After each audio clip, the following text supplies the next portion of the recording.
Hey everyone, welcome back to TSC Connect. As you've probably seen, we've been posting a lot of scoliosis-friendly workouts. And while formal, structured exercise is good, what's equally important is to look at and assess how we do our day-to-day tasks around the house.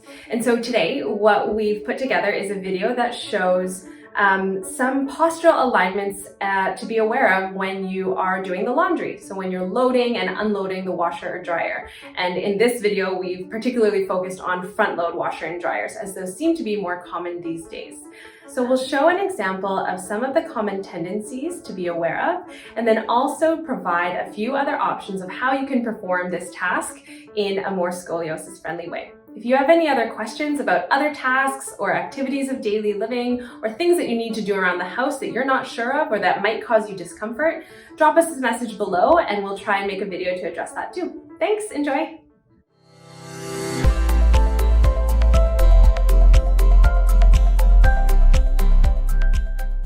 For most of us, doing laundry is a necessity in our lives. While standing and doing laundry, a common tendency while bending forward is to keep your legs straight. If you have limited hamstring flexibility, this could keep the pelvis tucked backwards and locked in this position, which then causes the back to round to create the forward bend. As you can see here, there's a lot of rounding in the spine. For people who have structural scoliosis, some vertebrae are wedge-shaped, and doing repetitive rounding may encourage those vertebrae to move more into the curved position. Or if you have Sherman's kyphosis, your back might already tend to round, so this strategy would be emphasizing that even more. Option 1 to help maintain a neutral spine, the crouch or deep squat. As you can see here, the depth comes from a deep hinge in the hips, allowing you to create a gentle scoop in your lower back and minimize the rounding in your upper back.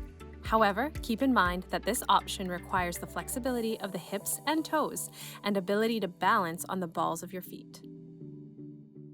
Option 2 is the half kneel. To pad your kneecap, place a folded towel on the floor.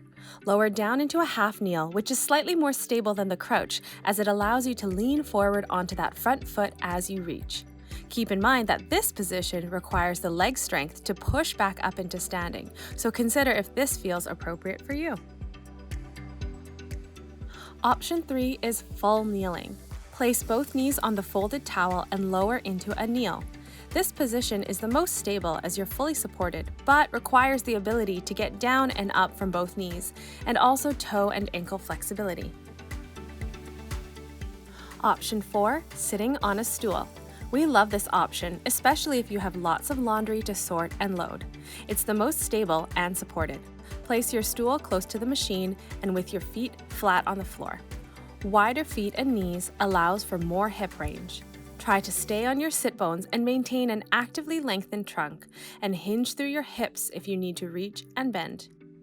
Keep in mind this may be challenging if you have limited hip flexion. So there you have it, 4 options to try if you're experiencing back pain or discomfort while you're doing the laundry. Do you have questions about other household tasks? Let us know in a comment below. Thanks, see you next time.